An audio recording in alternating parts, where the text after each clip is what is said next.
Buhay ko iyong alam, ang lahat kong hihip mo, Yahweh,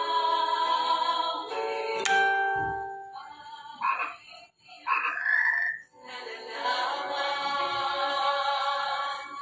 ang lahat ng aking ginagawa.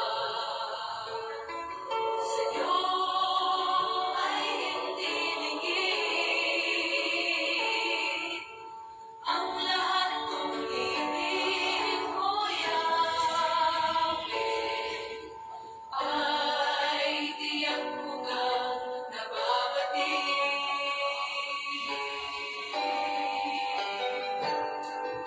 Salamat, Panginoon, kilala mo ako. Lahat ng bagay ay tiningin sa'yo. Salamat, Panginoon, tinutuwid mo ako. Ikaw lang ang may alam ng aking patutunguhan. Salamat sa'yo,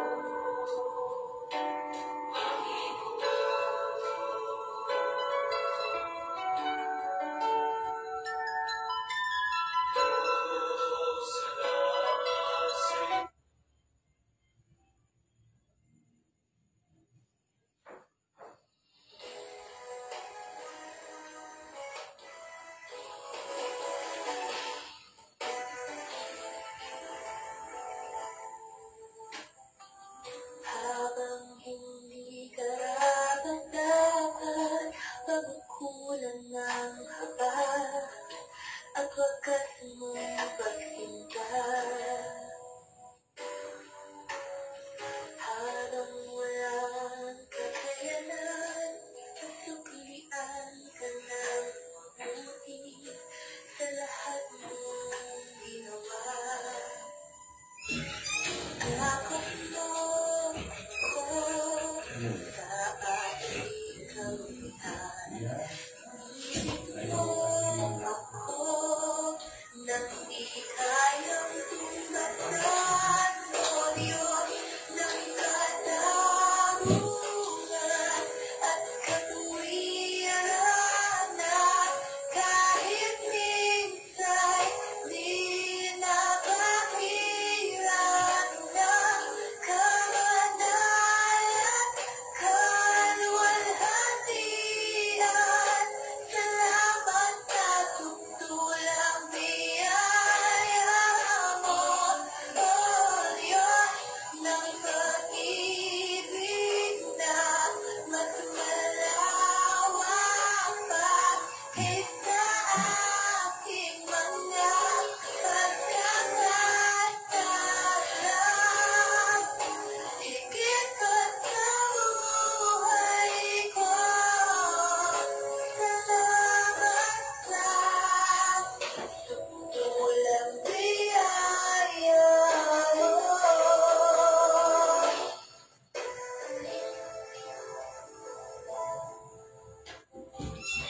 Habang hindi karapat-dapat, pagkukulan ng kapal at wagas mong pagsinta. Habang walang kakayanan, nasuklian ka ng mabuti sa lahat mong ginawa. Yakap mo ko sa aking kawihan. Inibig mo ako nang di kayang tumbatan. O Diyos ng katarungan at katuwiran na kahit minsan di napahiran ng kamanalan,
Praise the Lord, everyone. So, ako po ay nagpapasalamat sa lahat ng mga viewers natin last time. At patuloy pa rin na nag-review sa ating live streaming last Wednesday. So, sa lahat po ng mga viewers natin ngayong gabi, nagpapasalamat po ako. And then, sa lahat po ng mga members po sa Bagger Church, and also sa lahat po ng mga viewers abroad kay Sister Lalyn Palomar, Land R. Hill, and then sa lahat po ng mga Alimbaga family, dyan po sa Samar, Samal Island pala, and then sa lahat po ng mga Nicor, yung mga relatives ko po. So, maraming salamat din po sa kanila. And then, Danoy, and then, Balufeños, Baliano, at sa lahat po ng mga Batch 94, sa lahat po ng mga klasiko nung high school, Batch 94 at saka 93. So, maraming salamat. At sa mga klasiko din sa PNHS, sa Pitawayan National High School. So, maraming salamat sa lahat ng mga youth sa Bagger. And then kay Brother Luke Martizano family dyan po sa may Bulocawon. And then Palomero family kay Auntie Bibing Marfel, Asibugan family, Bantulo family, kay Brother Jimmy, and then Sister Nenfa Bantolo, and then sa lahat po ng mga Aquesta family, sa lahat ng mga may mga business diyan sa Bagger, Nalangay family, kay Brother Rolando Nalangay, Kabalbal family, at saka Armada family, kay Sister Geraldine, Sister Nini, Armada, and then kay Ante Rebecca, Valenzuela family dyan sa may Kimarayag, at saka sa lahat ng mga mga kasimanwa ko din sa Bikawayan, at sa lahat ng mga friends ko sa Facebook, mamayong kabigid sa inyo tanan, and I hope na andyan kayo nagsusuporta sa ating live streaming Bible study. So ako po ay humbly asking na keep on sharing po sa ating live streaming for tonight. So, maraming salamat nga po pala sa mga De Villares family, and then tawag nito, Floro family, at saka nagpapasalamat din po tayo sa kay Brother Elmer Lumugdang, and then Pastor Gilbert Lumugdang, Ma'am Kit, and family. So kay nandun po kami the other day doon kay Elmer, Brother Elmer Lumugdang, sa birthday po ni Brother Boy Boy. So and then nagpapasalamat po tayo sa lahat po ng mga prayer warrior dyan sa Bagger last kahapon. So, nagpapasalamat din po tayo sa kanila, sa kanilang suporta. Especially sa lahat po ng viewers natin. Every time mayroon po tayong live streaming, Bible study, every 6:30 in the evening. So, maraming salamat sa inyo pong lahat. And then, bear with me or join us for tonight as we going to preach the Word of God according to the Bible. So, bago po tayo mag-umpisa, so I ask to all our viewers, and then Villadulid family pala, kanay Sister Brenda Limbaga, Villadulids, Brother Nino, Alexa, and then si Sister Leia. So marami pa Limbaga family, and then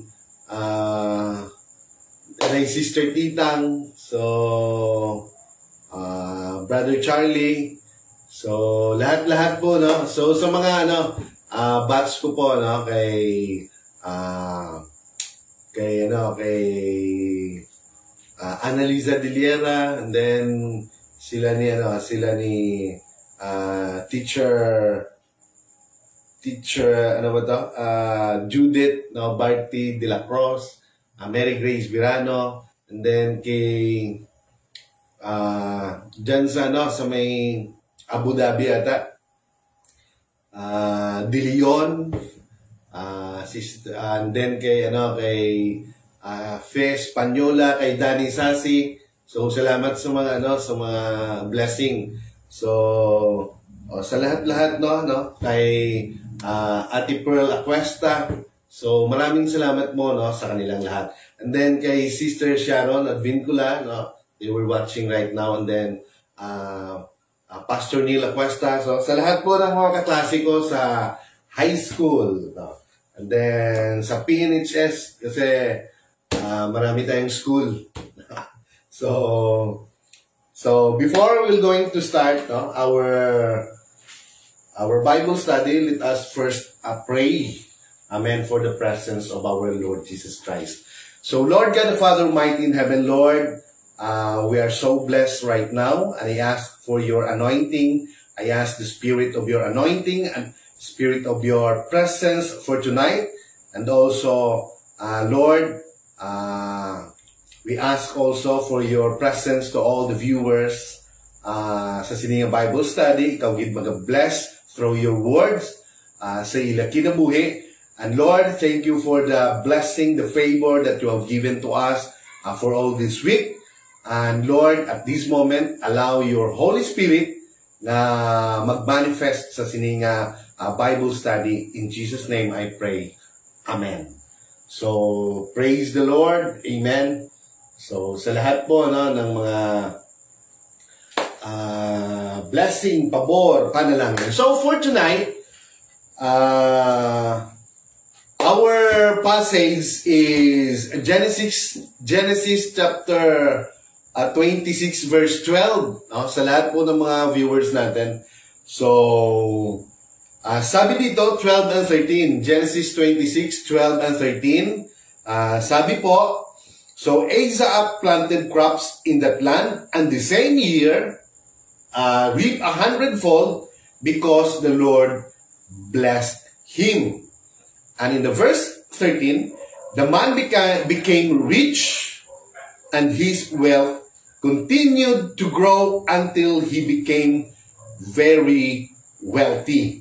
So, ang kanyang pong blessing, ang kanyang pong pabor ay lalo pong lumalago, nag-grow, and he became rich and very wealthy.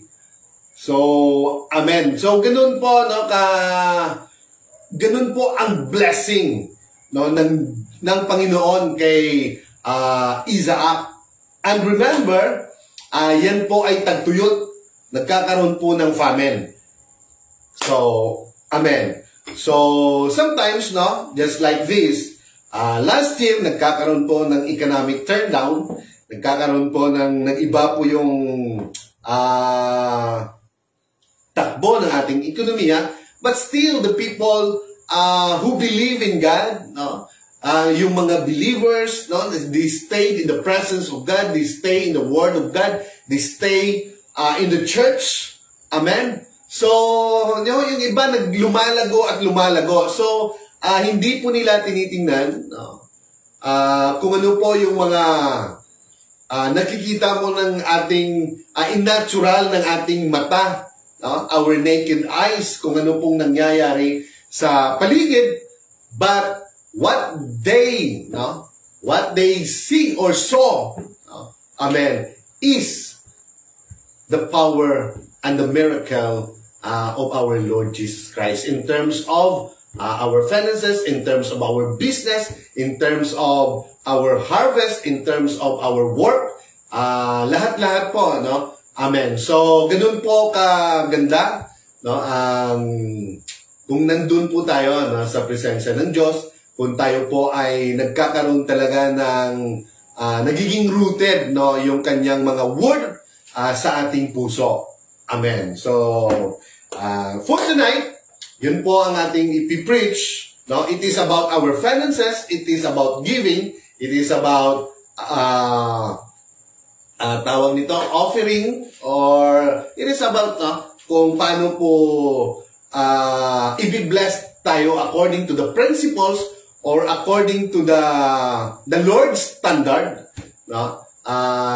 Nga makuha po natin according to His words, which is the Bible, the Holy Bible. So, tuloy tayo. So, faith is not synonymous with laziness. Amen. So, after the Lord asked Isaac to stay in Gerar, nang sinabihan niya po si Isaac na magstay ka lang, no, in the place of Gerar, huwag kang pupunta ng Egypt, sabi po ng Panginoon. So He promised to bless him. Pag mag-obey siya, the Lord will going, has a promise, to bless Isaac. Amen. Isaac obeyed and stayed in Gerar. However, Isaac did not sit around. Hindi po siya, habang nandun po siya in the place of Gerar, hindi po siya umupo lang, waiting for the blessing to come to him.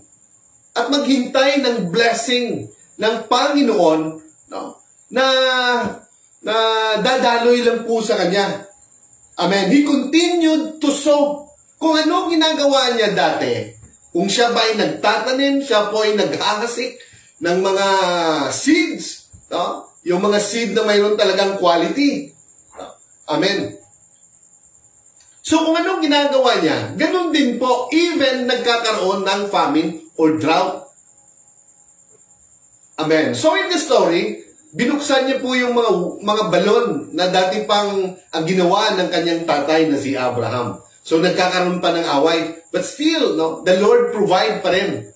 So ang lawak siguro, ang lawak na kanyang tinataniman. But still, the Lord, binigyan talaga siya ng, ng wisdom, ng knowledge, how to handle itong mga bagay na to. So, nagtanim po siya, naghasik po siya ng mga quality na seeds na dapat po, na kanya po yung itago dahil nga nagkakaroon ng famine. So, tuloy tayo. So, he continued to sow in the land that was reeling from famine. So, nanginginig na sa siguro sa takot, dahil nga sa tagtuyot, na kanyang ma-i-experiensyahan. Lalo-lalo na po, in the time of Jacob, sa kanyang anak, when Joseph was in Egypt on that time, and 7 years po yun na nagkaroon ng famine. And in the time of Shunammite woman, when Elisha instructed, na kung pwede, umalis muna sila sa lugar, 7 years din po yan na famine. Amen. So, he could have looked at his limited supply on that time of seed and decided to store them for food. But he did not. So, pwede niyang itago lahat ng supply. Pero, hindi niya ginawa. Instead, yung ginawa niya po, he chose to sow his seeds. Amen. So, tuloy po tayo. So, example po. So, have you ever heard of people making statement kagaya po ng ganito? I will give the church a visible offering if I get a raise or promotion. So, sinasabi po ng iba na magbibigay ako sa church for the kingdom, for the advance of the kingdom of God sa iyang mga buluhaton kung mapupromote ako. If, the word if. Amen. So if God will let me close the deal, I will give 10% above my regular tithes to mission. So, Amen? Kung ma-close din ko yung mga tawag nito, yung mga business proposal o kahit na ano po, no, na kanyang ginagawa, at mayroon po siya sigurong commission, if pa rin, kung mangyayari man, ay bibigay ako. Sobra pa sa mga regular na binibigay ko ng mga tithes sa church. If I win my court case, kung manalo ako sa kaso ko sa korte, I will give half of the winnings to the building program of the church. Or I will bless the pastor if I become a millionaire. So, hindi lang yan. Kung manalo ako sa kaso at magiging milyonaryo ako, siguro, bibigyan ko. Ibibless ko yung pastor namin. Ibibless ko yung mga church, yung mga member. So, lahat yan ay maganda pakinggan. Amen. That's great. But what about doing something now with what you have? So, bakit hindi na lang natin gawin? No? Amen. Na kung ano lang ang meron tayo. Kung anong meron tayo ngayon, gawin natin. Magbigay tayo, especially to the ministry. No? Amen. Amen. So, hindi naman tayo hindi naman naghahangad ang Diyos ng mga malalaking bagay. So, ang hinahangad lang ng Diyos, yung talagang taos-puso kang nagbibigay para sa kanyang church, sa kanyang buluhaton. Amen. Sa kanyang mga to the church, no? Na talagang i-bless yung mga church. Amen. Because the most important thing, no, in this life is the Word of God, no? Especially salvation. Amen. So, everything na nung meron tayo, yung company, no? Ibig sabihin, yung company na pinagtatrabahuan mo, lahat po yan, either yung company na yan ay kinukuha niya rin po yung lahat ng mga produkto galing sa lupa, yung nagmamay-ari naman ng lupa ay ang Diyos pa rin. Or if that company ay, yung kanilang mga produkto ay galing din po sa dagat, no? Which is yung mga isda, no? Amen? So lahat yan galing din sa Diyos. Diyos pa rin ang may supply ng lahat. Amen. Every time mayroon tayong pagkain sa pagkainan, no, sa Diyos pa rin galing. Even the breath, no, na ating pong nilalanghap, kahit na yung hangin na ating nilalanghap, no, every seconds, every minute, sa Diyos pa rin. Amen. So, or, have you ever encountered people whose logic, yung kanilang pong katwiran, no, is, there are many wealthy members in the church, they can afford to give more. Why should I? So, ang daming mga mayayaman dyan na mga membro sa church. Amen. So, sabi niya, no, they can afford to give more. Why should I? Mas maka-afford sila magbigay. So, bakit ako pa? So, yun po ang question, no? So, the Lord understands that my income pales in comparison to brother rich man, so He would understand if I don't give. Or, how I just described you? Amen. So, marami naman dyan, no? Na talagang wealthy at talagang meron. Pero, bakit ako pa na naghikos? No? And then, kulang na eh.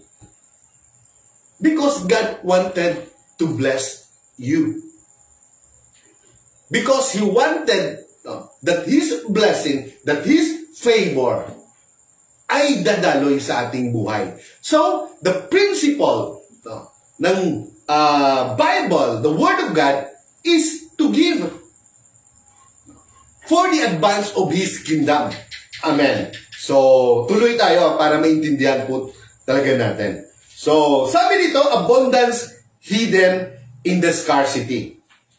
Amen. So, one day a man from Baal Shalisha, now, mababasa po natin yan in 2 Kings chapter 4, 42 to 44. Brought the man of God a sack of fresh grain and 20 loaves of barley bread made from the first grain of his harvest. So Elisha said, give it to the people so they can eat. So mayroon pong isang lalaki, amen, na may dala-dala po siyang one sack of grain, fresh pa. Bago niya lang harvest. And then 20 loaves of barley, of bread, made from the first grain of his harvest. So Elisha said, give it to the people so they can eat. What? Sabi niya, what? His servant exclaimed. So nagsigaw siya, what? Ito lang ba yung dala ko? Ito yung ibibigay ko sa iyo? Ibibigay ko? At ang sabi niya, amen. His servant explained, feed 100 people with only this? So nakikita niya lang yung kanyang dala, na insufficient. Tapos ito lang yung dala ko, ipapakain ko doon? 100 of people, na andon? So kulang. So sabi niya, but Elisha repeated again, yung sinabi niya. Sabi niya, give it to the people so they can eat. Ibigay mo. For this is what the Lord says, everyone will eat, and there will even be some left over. Para po, sila ay makakain, hindi lang po sila makakain, but magkakaroon pa ng sobra. Amen. So when they give it to the people, there was plenty for all, and some left over, just as the Lord had promised. So sa panahon pong binigay niya, yung kanyang dala-dalang mga tinapay, a barley, 20 loaves of barley, of bread, and also yung fresh grain, Amen. So yun po, in the time na kanya pong binigay, dinistribute, miracles happen of multiplication. So every time we give, amen, dun po nagmumultiply ang mga panalangin ng Diyos sa ating buhay. Yung divine protection pa lang, sobra-sobra na yun sa araw-araw. Yung blessing, yung favor, amen, yung presence pa lang ng Diyos, sobra-sobra na yan sa araw-araw. Amen. So, hindi lang yan, but He promised for our finances. That is what we are talking is all about for tonight. Amen. So, sabi dito, just like in the time of the New Testament, in our Lord Jesus Christ, amen, we saw 5,000 men, hindi pa kasali yung mga babae at mga bata, na alam niyang, gutom na gutom. At dahil doon, alam naman natin yung Panginoong Hesus, nagkakaroon talaga siya ng compassion. So, ang ginawa niya, mayroon doon isang bata na dala na 2 isda at 5 tinapay. So, after the Lord blessed that food, so when the apostle distributed all, yung food na yon, anong nangyari? Nagkakaroon ng multiplication.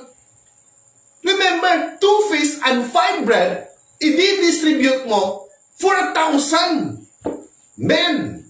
Hindi pa kasali yung mga babae. So, anong nangyari? Nag-multiply at nag-multiply every time na binibigay nila sa mga tao, nag-multiply at pag maubos yung dala nila, yung dala nila doon sa basket, anong ginagawa nila? Bumabalik sila doon sa source, which is our Lord Jesus Christ. Every time na mauubusan tayo, babalik tayo sa Diyos, and then the Lord will going to provide, and then pag marunong tayo magbigay, talagang nagmumultiply yan sa lahat ng bagay sa ating buhay. Especially, hindi lang po lahat. Amen. Basta lahat-lahat. So, tuloy tayo. With the man from Baal Shalisha, we're talking about the 2 Kings chapter 4, verse 42 to 44, brought to Elisha an offering of food from his harvest. It looked insufficient, talagang kulang, to feed the 100 people who were probably his students from the school of the prophets. while the food was very much needed to sustain them. Talagang kailangan nila ng pagkain. Amen. Para masustain. No? Mahirap kasi. Mahirap makinig. No? Especially, totoo naman yan, pag nakinig ka, pag walang laman yung tiyan mo, mahirap. So, kailangan talaga balanse. No? Amen. So, while the food was very much needed to sustain them, the concern was whether or not it was sufficient. The servant looked at the limited food and was reluctant to distribute it to the people. Parang nag-aatubili siya, nag-aalangan siya na ibigay dahil nakita niya na talagang kulang, insufficient. Amen. He was intimidated, kaya takot siya. Sana hindi na lang, kung kulang lang man, hindi na lang sana ako nagbigay. Kung makulang naman itong aking provision, yung aking mga pangailangan, hindi ko na mabili, so hindi na lang ako magbigay. Parang ganun yung sa isip niya. Kaya takot siya and paralyzed, na para bang hindi na siya makagalaw. By the apparent insufficiency. Amen. Na talagang maliwanag na kulang ang pagkain na ibibigay niya. So it did not occur to him that even if the food was little, letting the people have a little food was still a better option than not giving anything to them at all. Pero anong ginawa ni Elijah? Amen. Yung ginawa ni Elijah overruled. Amen. Overruled him and reiterated. Pinawalang bisa yung nasa utak niya. Yung kanyang sinabi when he exclaimed, na ito lang, what? Sabi niya. So Elijah overruled, at inulit-ulit, reiterated, his instruction, adding, for this is what the Lord says, everyone will eat, and there will even be some left over. So, klaro po, ang lahat makakain at mayroon pang sobra na pagkain. Amen. So, tuloy tayo. Sowing or yung paghahasik ba? Expenditure ba yun? Expenses ba yun? Or tawag nito, expenses or liability? O expenses na lang? Or investment?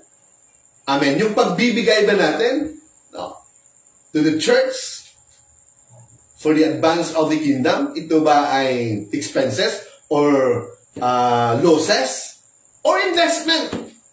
Amen. Kaya nga minsan kung nagbibigay ka in times of crisis, in times na nandun ka sa hospital, pag wala ka naman ibang pupuntahan kundi mag-pray at humingi ng tulong.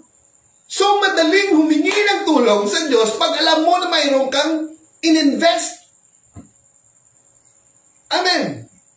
So, mahirap din humingi, through prayer, kung hindi rin tayo marunong mag-invest. So, yun lang, Amen. So, pag mayroon kang in-invest, mayroon kang i-withdraw. Amen. So, tuloy tayo. So, sabi dito, many people who use their lack as an excuse not to give or sow. They cite their insufficient resources as reason to hold back. Kasi kulang ako Huwag na lang ako magbigay. And get trapped in the prison of if only. So, nagiging prisoner sila kung pwede lang. Sabi nga dito, if only I have more funds, kung mayroon lang akong maraming pundo, sabi niya. If only I have time, hindi lang yan. Amen? If I only have time, if only I will reach kung mayaman lang ako, sabi nga, if only I came from better family, kung nanggaling lang ako sa mayamang pamilya, so magbibigay talaga ako if only. If only I were born in a progressive country or industrialized country, no? Like America, like Australia, Japan, Singapore, United States of America, no? France, Germany, United Kingdom. No? Kung doon lang ako nagtatrabaho, kung doon lang ako pinanganak, talagang magbibigay ako. If. No? Amen. So their excuses betray them and reveal their misconceptions. Misconceptions of seeds. About God, rather. So they look at sowing as a throwing away precious seeds. So yung paghahasik o yung pagbibigay na para bang iniisip nila na anong tawag nito? Parang nagtatapon ka lang. Amen. Ng mga butil. Amen. So they count it as an expense and therefore a loss. So the biblical way to view sowing is to look at it as an investment. Pero ang Bible, no, talagang pinapakita o talagang is to look at it as an investment. Amen. So, totoo po yan. We may have to part ways with our seed, but the seed we let go will become the vehicle and conduit to bring about our 100-fold return. So, do we really lose the seeds we sow? Amen. So, sometimes nga in our life, noon, hindi rin namin pinapractice. Halimbawa, pag makatanggap kami ng mga ganito, every end of the month, hindi po namin pinapractice, no? Amen, wala po sa aming isipan, totoo ba yan, o ganito, gano'n. So, for the rest, for so many years, wala din kami naipon. But in times, no, na kahit unti-unti, no, kahit papano, mayroon na tayong naipon. So, it is very clear that if you will going to return the 1/10 nung income mo, talagang nagkakaroon ngayon ng tawag nito? Nagkakaroon ngayon ng protection sa 90% na naiwan of your income. At kung sa 90% na yun ay magbibigay ka, God will open many, no? Maraming door of opportunity in terms of income, of business. Hindi mo lang namamalayan. Amen. So, ganun po, no? Ganun po ang kaganda. If we will going to allow ourselves or to obey about the principle or God's standard about His Word in the Holy Bible. Amen. So, we thank God, no? About Normalin Malbino, no, is watching. So, tuloy tayo. So, sabi dito, example po ni Willie Chua. So, years ago, sabi niya, when our children were still small and our business were bankrupt, relatives were constantly pressuring us to enroll our children in a cheaper and newer school. Amen. So yes, no, sabi niya, in the school where our children were studying, the tuition was higher than most schools. And we had to travel past many schools every morning just to bring them to their school. That was in another city. So malayo pa. So their suggestion was logical. Amen. And I did appreciate their concern. Kasi nga, nawalan kami ng business, sabi niya, no? At ngayon, ang income namin, no, tamang-tama na lang. So sabi ng mga kaibigan niya, bakit hindi nyo na lang, doon na lang sa malapit na school at cheaper. Doon nyo na lang sila paaralin. Pero hindi sila natinag yon, no? Tama naman yon, na-appreciate naman nila yung concern ng kanilang mga kaibigan or mga relatives. Pero sabi niya, their suggestion was logical and I did appreciate their concern. Not that they had helped us financially, but they thought we needed to conserve. No? Hindi naman sila magbibigay, no? or they were going to help financially. Pero ang gusto nilang pinapahiwatig nila na kailangan namin magtipid. We have to conserve the little we had. Sabi niya. So they thought we need not spend on our children more resources than what was necessary.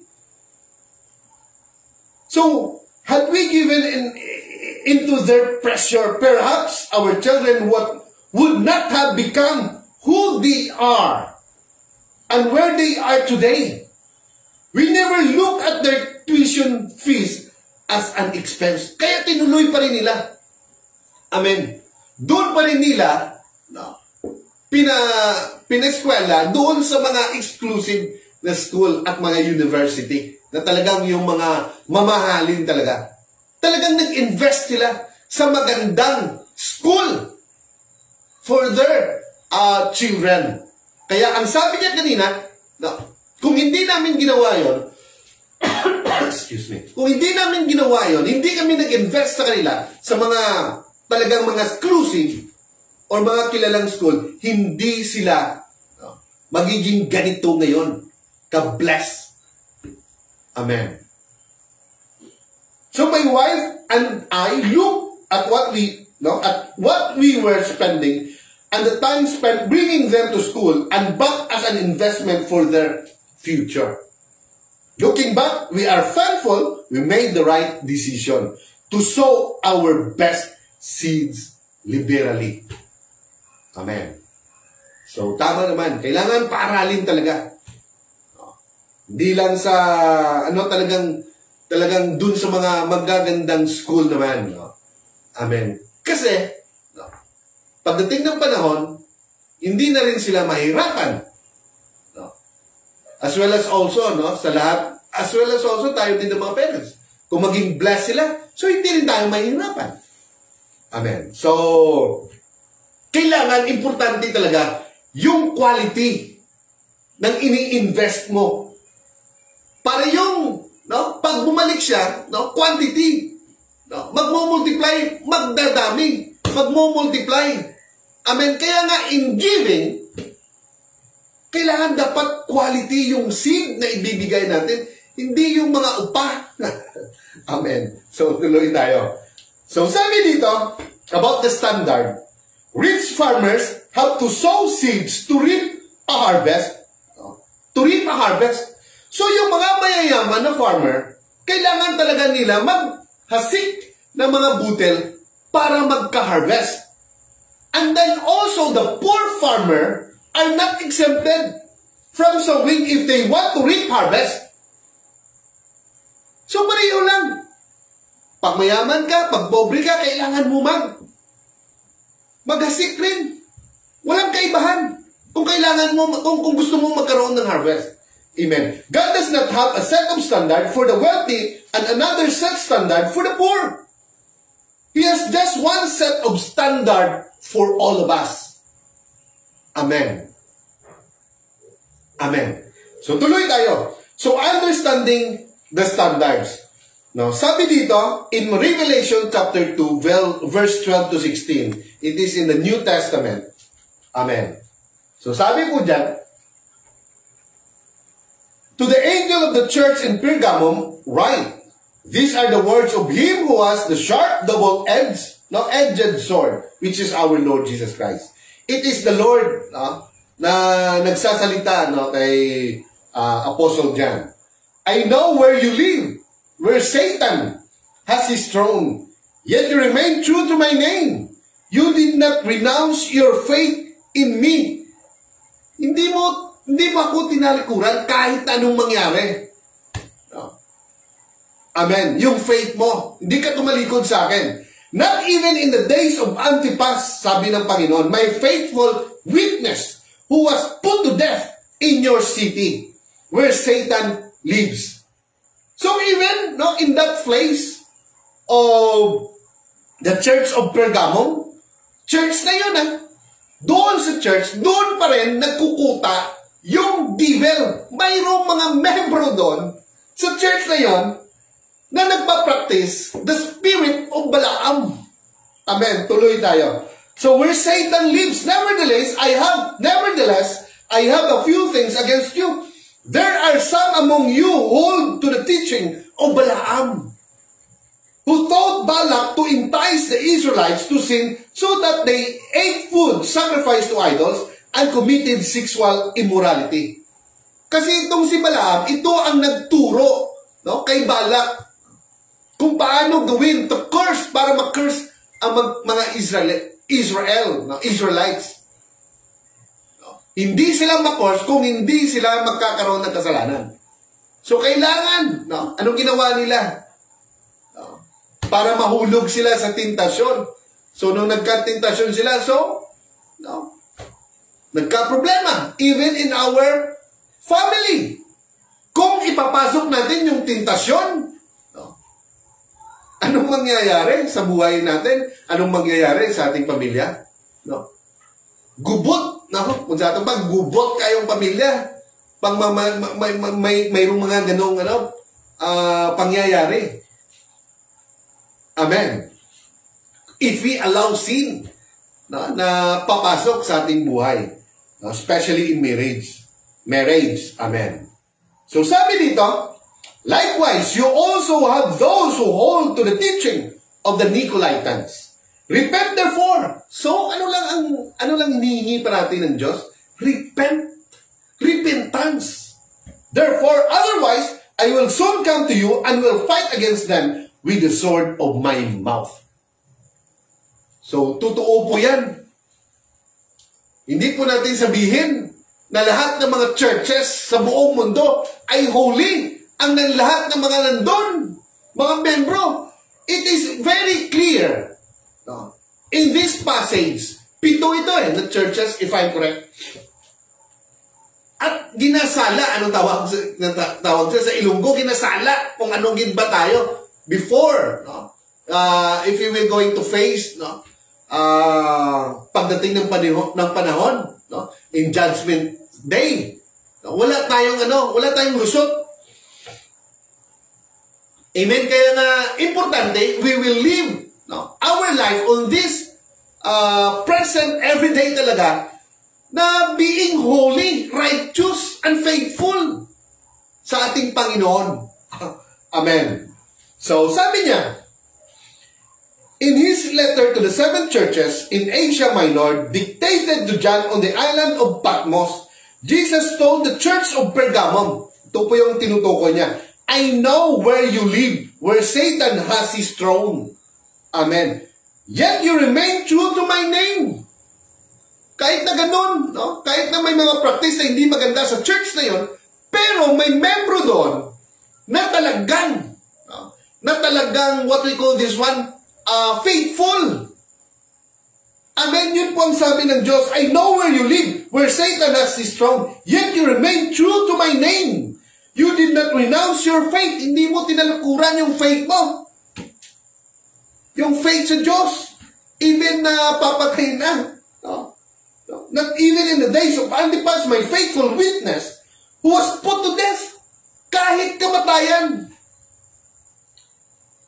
No? Hindi talaga sila tumalikod. No? Who was put to death in your city where Satan lives. Amen.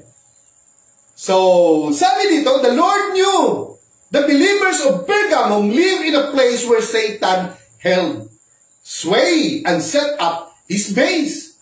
So, talagang may kuta na doon. No? It was his headquarters and stronghold. But take note, Jesus did not say, because you live in Satan territory, dahil mahirap yan, dahil nandyan yung enemy, no? Sabi ng Diyos, I understand your predicament. So, naintindihan ko ang inyong kahirapan. Naintindihan ko ang inyong kalooban. So, it was very difficult for you to be my followers. So, I will go easy on you. Pero, sabi ng Diyos, hindi. No. Dahil nandun kayo at mahirap, so yung standard ko sa inyo, ay magaan-gaan lang. Hindi pwede. No? Kung ano ang standard ng Diyos, yun talaga ang standard ng Diyos. Amen. Kung sabi niya, na maging righteous ka, maging holy ka, faithful ka, yun talaga ang standard ng Diyos. Kaya sabi niya, no, Jesus did not lower the standard to suit their needs, but maintain His standards to pull them up. He went on to list down a few things He had against them. He expected them to uphold His standard and stay pure in doctrine. Living in a satanic stronghold was never a reason for the believers to adopt a lower standard. Amen. So, it is klaro po talaga yan. So, yet, this is how we often think and behave. We think our poverty, we think yung ating kahirapan, we think yung crisis na to, exempt us from giving or sowing. Amen. Actually, we believe the Lord wants us to uphold the standard or His word in order to break through and break out of our situation. How did Isaac break the choke hold of famine over his life? He sowed in faith. Kaya nga kahit famine, ano pa nangyari? Anong ginawa ni Isaac? He sowed in faith. Hindi lang po siya nagstay in Gerar at umupo. Amen. At maghintay ng blessing na darating na galing sa Diyos. But he exercised yung talent na binigay ng Diyos sa kanya, yung wisdom na binigay ng Diyos sa kanya. Amen. Kaya in terms like this, in this kind of situation, sometimes yung takot lang naman na ayaw nating lumabas. But if we have the Spirit of God, and we know that God na proteksyonan tayo sa lahat ng panahon, sa lahat ng oras, ang nakikita natin, yung Diyos, hindi yung circumstances, hindi yung problema. Amen. Kaya nga sabi, faith and obedience must come hand in hand in order to release the promise of God. Amen. In Haggai chapter 2 verse 8, the silver is mine and the gold is mine, declares the Lord Almighty. So in Psalms chapter 50 verse 12, the world is mine and all that is in it. So lahat po ito, ang Diyos po ang nagmamay-ari. Amen. Kahit ano man meron tayo. Kung nandan man tayo sa ganung posisyon, kahit ano, ang Diyos ang nagmamay-ari ng lahat. So sabi niya in Psalm 24 verse 1, the earth is the Lord's and everything in it. Amen. So the whole world and all the people who live in it belongs to God. So wala tayong lusot. Lahat ng bagay dito sa mundo ay galing sa Diyos. So kung galing po yan sa Diyos, if God owns it all, then anong sabi niya? God is in control sa lahat ng bagay. Amen. Kahit na sa ating isipan, ang Diyos pa rin na may control. Amen. Kahit sa signal, Diyos pa rin ang may control. So sabi niya in Proverbs 3:5-6, kung we will have faith in God, sabi niya, trust in the Lord with all your heart and lean not on your own understanding. So ibig sabihin, we're going to surrender everything sa Kanya. In all your ways, acknowledge Him and He will make your path straight. Amen. So we must totally, di lang totally, and absolutely, amen, surrender our all to God. So lahat-lahat yan, totally, absolutely, surrender everything. Hindi lang po yung lahat ng ating mga kamay, lahat ng ating mga paa, yung ating katawan, yung ating isipan, yung ating heart. Amen. We will praising God, surrender everything, but even to our finances. Paano po natin ma-praise ang Diyos sa lahat? Kundi unahin po natin siya sa lahat ng bagay. Yun po ang sabi niya in Proverbs 3:5-6. Even to our income, even to our business, even to our farm. Amen. Even, no? Sa ano pa lang natin, no? Sa pagtawagin, kung sa Ilonggo pa, sa pagbugtaw pa lang natin sa aga, siya muna ang ating uunahin. Amen.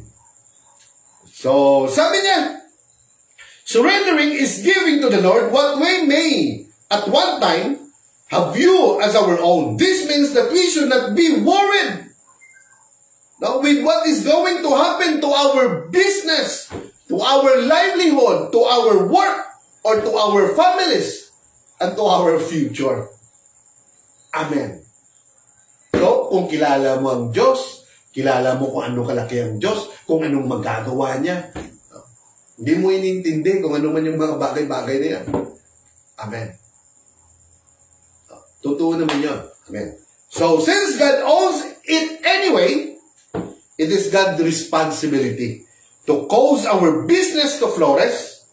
Amen. And He will protect it and make it prosper. Our part is to work hard. Sabi ko nga noon, work hard. Ulitin natin ulit. Work smart and become wise and responsible stewards of God's resources. Amen. Wow! Ganun po kagaling ang Diyos. Amen. So, in John 10:10, sabi niya, the thief, ang magnanakaw comes only to steal and kill and to destroy. It is the enemy, it is the devil, it is the ministry of the devil. Pero sabi ng Diyos, sabi nating Panginoong Hesus, I have come that they may have life. Di lang buhay, kundi and have it to the full. Kundi abundance pa. Amen. So it is the will of God for us to live a full life, not only spiritually, emotionally, mentally, physically, but also financially blessed. So will po ng Diyos na gusto niya po na i-bless po tayong lahat. Yun po ang gusto ng Diyos. Kaso lang, minsan na nakikita natin, even us, noon, makikita natin, ito lang, nagbigay pa ako. So, napakahirap. No?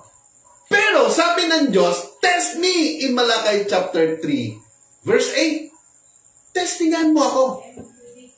Kung hindi ko buksan, ang tawag na, the floodgates of heaven, ang dungawan, if I'm correct, ng langit, to pour out so much blessing in your life na wala ka nang masisidlan. Sabi nga nila, one drop of His favor cost 10 years of labor. Wow! Tingnan nyo, 2 isda, or 20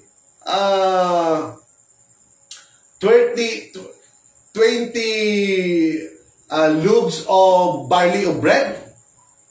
So, nag-multiply. Napakain yung 100 people, 100 person, and then may sobra pa in times of Elisha yun. But in time of Jesus Christ, 2 fish and 5 bread, loaf of bread, ang nakakain, 5,000 men, at saka mga babae pa, may mga bata pa doon. So, anong nangyari? Because of giving. Amen. Praise the Lord. Kaya yun naman ang gusto natin If we wanted to be blessed, we should give. When God gave His Son, Jesus Christ, and whoever believe in Him shall not perish but have an everlasting life. Anong una? Give. Pag mahal mo yung tao, kailangan mo magbigay. Kasi paano mo ma-express na mahal mo siya kung wala ka mang binibigay? Paano mo sasabihin sa sarili mo na bless ako sa church? Na bless ka because of all the Word of God na pinapakain ng mga pastor natin sa ating buhay. Pero hindi naman tayo nagbibigay sa church. Ikaw lang na-bless. The man of God hindi na-bless. Akala natin, nagbibigay po tayo sa Diyos. Di po kung kahit kanino dyan. No? Sa Diyos po yan. Amen. Tuloy tayo. So sabi in Jeremiah, so sabi nga nito, God wants us not only to experience heaven after this life, but God wants us to also to experience heaven while we are still on earth. So in Jeremiah 29:11, sabi niya, for I know the plans I have for you. So dahil faithful ka, nagbibigay ka, binibigay mo ng time mo, pupunta ng church, hindi lang yan, talagang faithful ka sa iyong finances, sabi ng Diyos, for I know the plans I have for you, declares the Lord, plans to prosper you, and not to harm you, plans to give you hope and a future. So yun ang will ng Diyos, to bless you. Amen. So in Deuteronomy chapter 28 verse 13, sabi niya, the Lord will make you the head, not the tail, if you pay attention to the commands of the Lord your God that I give you this day and carefully follow them, you will always be at the top, not at the bottom. Never at the bottom. So it is the will of God to bless us and prosper us. Kung tayo lang, mapapagod tayo. Pero if we will going to rely sa ating Panginoon, sometimes may bumubukas lang, ang daming, many doors will open, opportunity na bumubukas sa ating buhay. Amen. At ang sabi ng Diyos, He will produce wealth sa atin, and hindi niya ito bibigyan, He will not add sorrow on it. So blessed tayo na hindi na tayo mamumroblema. Wala nang pain. Wala nang kapoy. Amen. So we want us to become the head, not the tail, to be the lender. Tayo na ngayon ang magpapautang, not the borrower, to be at the top at never at the bottom. Kaya nga, kung titingnan mo, sino ba yung mga country na talagang nagpo-prosper? Yung mga country na nagbibigay. Tayong mga taga-Pilipinas, yung Pilipinas, noon, parati lang humingi. Hingi lang ng hingi. So, kaya pobre. Hingi ka lang ng hingi. Pero kung tayo, just like the United States of America, noon, Japan, sino pa? United Kingdom. Ito yung mga nagbibigay talaga. Kaya binibless din sila. Kaya, in our life, start na po tayo magbigay. Amen. So, tuloy tayo. So, sabi niya, Matthew 25:28-29, take the talent from him and give it to the one who has the 10 talents. For everyone who has will be given more, and he will have an abundance. Whoever does not have, even what he has, will be taken from him. So, yung binigyan po ng Diyos ng 1,000 or isang talent, ang ginawa niya, hindi niya, tinago niya lang, nagukay siya ng lupa at saka binaon niya doon. So, nung bumalik yung Panginoon, hindi na multiply. Amen. So, anong sabi ng Diyos? The more faithful we are, the more we can be trusted. So, pag faithful po tayo, according to the principle or the standard of God, through the Holy Bible, talagang ibibless po tayo ng Diyos. Amen. Sabi nila, mayaman yan dahil kuripot. Huwag tayong maniwala doon. But for those who faithfully use their gifting or special abilities, time, wealth, resources, and relationships that God has entrusted to them, God will bless and increase this more tremendously. Hindi lang po increase, but tremendously. No? Talagang napakatindi, matinding pag-multiply, no, ng mga blessings sa ating buhay. So, God is a rewarder, and if He sees that our hearts are ready, He will entrust us with greater things. So, pag makita ng Diyos yung heart natin, yung attitude natin, yung character natin, na pwede na niyang entrust sa atin. No? Yung mga, hindi lang yung, no, i-bless ka, na ganun ka lang, no? Amen? But, He will give you more. No? Or entrust you with a greater things. Amen. So if we want to be blessed by God, we have to operate according to the principles of the kingdom of God. So, importante po yun.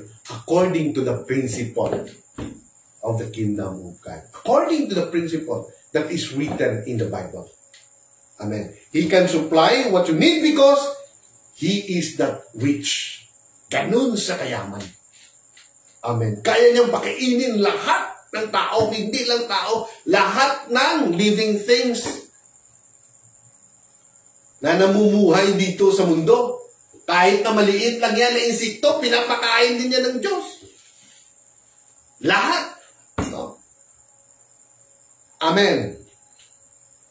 So, in the last verse, sabi niya nga in Philippians 4:19, no, parati na lang natin, no, a common verse, sabi niya, I will supply all your need. No, susuplayan kita sa lahat mong pangangailangan sa hindi ko maubos na kayamanan. So, hindi maubos. Kaya, sabi niya, no, give. Mag-start na mag-give. Amen. Especially, no, for His kingdom. No, talagang ibibless na po natin yung mga church. Kasi yan ang importante, yan ang magdadala sa atin sa eternal life. If you build on this world, the kingdom of this world, lahat yan, temporary lang. Mawawala ang lahat ng bagay na yan. Amen. What is the more important thing? Is the Word of God. Is the church of God. So that His Word, no, will be spread out the gospel that Jesus saves. Amen. So sabi niya in Luke chapter 6 verse 38, the last verse, give and it shall come back to you. Good measure, pressed down and shaken together and running over. So pag magbigay tayo, babalik ito sa atin, no? Pressed down, good measure, talagang sa Ilonggo pa, ginadasok-nasok din, no? Kag ginaayag-ayag, no? Para tinggas gid ang mabilin. Amen. And running over. So, nag-aawas-awas kung tayo po ay magbibigay for the advance of His kingdom. For His ministry. Amen. So, sabi dito, shall men give into your bosom, for with the same measure that you meet with it shall be measured to you again. Amen. So, yun pa. Now, yun po ang ating word of God for today. And we are so thankful sa lahat po ng mga viewers natin. So, our passage, ulitin lang po natin. Sabi po dito, famine, ang ating pong heading, famine is not a valid reason not to sow. So, kung ano may yung crisis na ating pong hinaharap, no? Kahit na drought man, famine, or COVID-19, o ano pa man dyan, no? Sabi nga, so it is not a valid reason not to sow. So, hindi lang po seed na mahina, kundi yung may quality talaga na seed ang ating itatanim, ang ating ihahasik o ang atong isangog. Amen. Kailangan certified talaga na seed kung sa palay pa. Amen. Hindi yung ilang generation na. Amen. So, kaya nga in Genesis chapter 26 verse 12, Isaac planted crops in that land and the same year reaped 100-fold because the Lord blessed him. The man became rich, and his wealth continued to grow until he became very wealthy. Wow! Amen. Mantakin mo yan?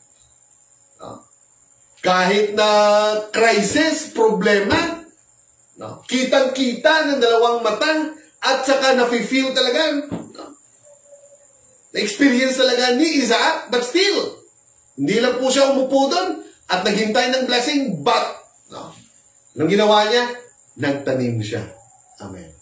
So, ang sabi nito, dahil nagtanim siya, ang nagpapalago, ang nagmo-multiply ay ang Diyos. Hindi lang siya naging mayaman, naging very wealthy pa. Talagang yumaman na yumaman siya. Amen. At sabi sa story, lahat na nakapalibot doon sa kanya ay nainggit sa kanya kay Isaac dahil binibless siya ng ating Panginoon. So thank God for tonight. Ngayong gabi, salamat sa anointing, salamat sa presensya ng Diyos, at salamat po sa Word of God, sa blessing, sa pabor, at salamat po sa lahat ng mga viewers natin.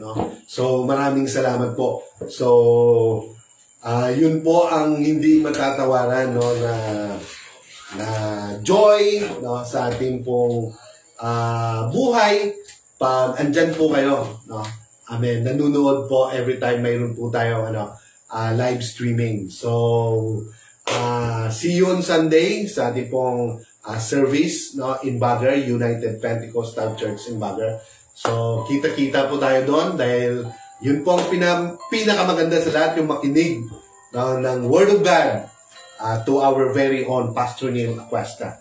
At sa lahat po ng mga sa lahat po ng mga kasamahan natin sa church, sa lahat po ng mga friend ko po sa Facebook, so maraming salamat po sa inyong lahat. I know that God already bless you sa lahat po ng tinakil natin ngayong gabi. And I know the blessing, the favor, the healing, and His presence is already flowing sa inyo ngayon. Amen. So thank God. And once again, maraming salamat po at magandang gabi po sa inyong lahat. Amen.